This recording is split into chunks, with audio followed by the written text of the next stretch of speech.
اسرائیل کو فرعون کے چنگل سے لے کر دریا سے پار ہو گئے، اور معجزاتی طور پر آگے دریا، پیچھے فرعون لاؤ لشکر کے ساتھ اور پوری قوت کے ساتھ بنی اسرائیل کا تعاقب کرنے کے لیے پیچھے سے ٹھوٹے مارتے ہوئے سمندر، یعنی وہ فوج آ رہی ہے، فرعون ساتھ میں، آگے دریا موجے مار رہا ہے۔ بنی اسرائیل نے جب دیکھا پیچھے فوج آگے دریا میں جاتے ہیں تو غرق ہوتے ہیں، رکتے ہیں تو فوج کے ہاتھ میں چڑھ کے ہم تب بھی پس جاتے ہیں، تب بھی مارے جاتے ہیں۔ فوراً بنی اسرائیل کا کمزور ایمان وہ ایک دم چلا اٹھے اور انہوں نے کہا، موسیٰ علیہ السلام سے کہا، اِنَّا لَمُدْرَكُونَ، ہم تو مر گئے، ہم آپ کے ساتھ نہ آئے ہوتے۔ موسیٰ علیہ السلام نے جواب میں فرمایا، اِنَّ مَعِیَ رَبِّی سَیَہْدِینِ، میرا رب میرے ساتھ ہے، اس کی طاقت، اس کی نصرت میرے ساتھ ہے۔ تمہارا کمزور ایمان اگر اللہ کی نصرت کو دعوت نہیں دے سکتا، لیکن میں اللہ کا پیغمبر ہوں، میرے ایمان کی برکت سے، میرے یقین کی برکت سے اللہ کی نصرت تمہیں بھی شامل حال ہو جائے گی۔ تم اللہ پر بھروسہ کرو، اللہ راستے کھول دیں گے۔ مَن يَتَّقِ اللَّهَ يَجْعَل لَّهُ مَخْرَجًا وَيَرْزُقْهُ مِنْ حَيْثُ لَا يَحْتَسِبُ وَمَن يَتَوَكَّلْ عَلَى اللَّهِ فَهُوَ حَسْبُهُ إِنَّ اللَّهَ بَالِغُ أَمْرِهِ۔ جو اللہ پہ بھروسہ کرتا ہے، اللہ مشکل سے نکلنے کے راستے آسان کر دیتا ہے۔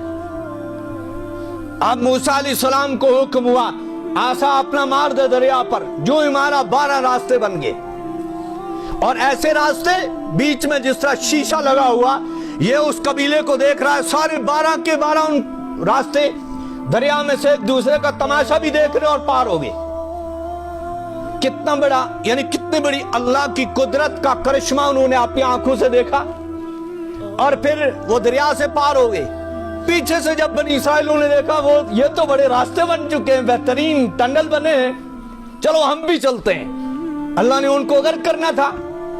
جو ہی وہ بیچ دریا میں پہنچ کے فرعون سمیت، اللہ نے دریا کو حکم دے دیا، مل جا۔ دریا مل گیا، وہ سارے کے سارے غرق ہو گئے۔ فَأَغْرَقْنَا آلَ فِرْعَوْنَ وَأَنْتُمْ تَنْظُرُونَ، ہم نے فرعون کو اس کی آل سمیت غرق کیا، اس منظر کو تم اپنی آنکھوں سے دیکھ رہے تھے۔ اے بنی اسرائیلو، اب انہوں نے جب دیکھا غرق بھی ہو گئے، کچھ کمزور عقیدے والے، نہیں فرعون تو نہیں گر، نہیں وہ کہاں گئے، وہ کہاں غرق ہوا۔ اتنا میں دریا نے پھینکا فرعون کی لاش کو باہر کنارے پر، آج بھی مردود کی لاش مصر میں پڑی ہوئی ہے، بہت سارے موبائل میں رکھتے ہیں۔ ہاں بڑا جی، ہم نے بڑا کام کیا جی، موبائل میں فرعون کی لاش ہے۔ ارے اس لاش موبائل میں رکھنے کی وجہ سے، کہیں اس کی نحوست کی وجہ سے اللہ کے عذاب میں تم بھی گرفتار نہ ہو جاؤ۔ اب بنی اسرائیل پار ہو گئے، کتنا بڑا قدرت کا کرشمہ، اس کو اپنی آنکھوں سے دیکھ کر آگے گئے۔ دیکھا ایک صاحب بیٹھے ایک پتھر کے سامنے، اس کی پوجا کر رہے ہیں، تو کہتے ہیں موسیٰ علیہ السلام نے کہتے ہیں، اگر ایسا ہی خدا ہمارا بھی ہوتا، ہم بھی اس کی پوجا کرتے۔ موسیٰ علیہ السلام نے کہا، بیوقوفو، جس رب نے تمہیں اتنے بڑی مشکل سے تمہیں نکالا، تم پھر پتھروں کے پیچھے پڑے ہو۔ یہی ہوا آج مسلمانوں کو، وہ ننگے پیر چل رہے تھے، یہ بھی ننگے پیر چلنے لگے۔ ہاں جی، ہر جمعہ کو وہاں ریل کی زیارت پہ جائیں گے، ننگے پیر جائیں گے، حج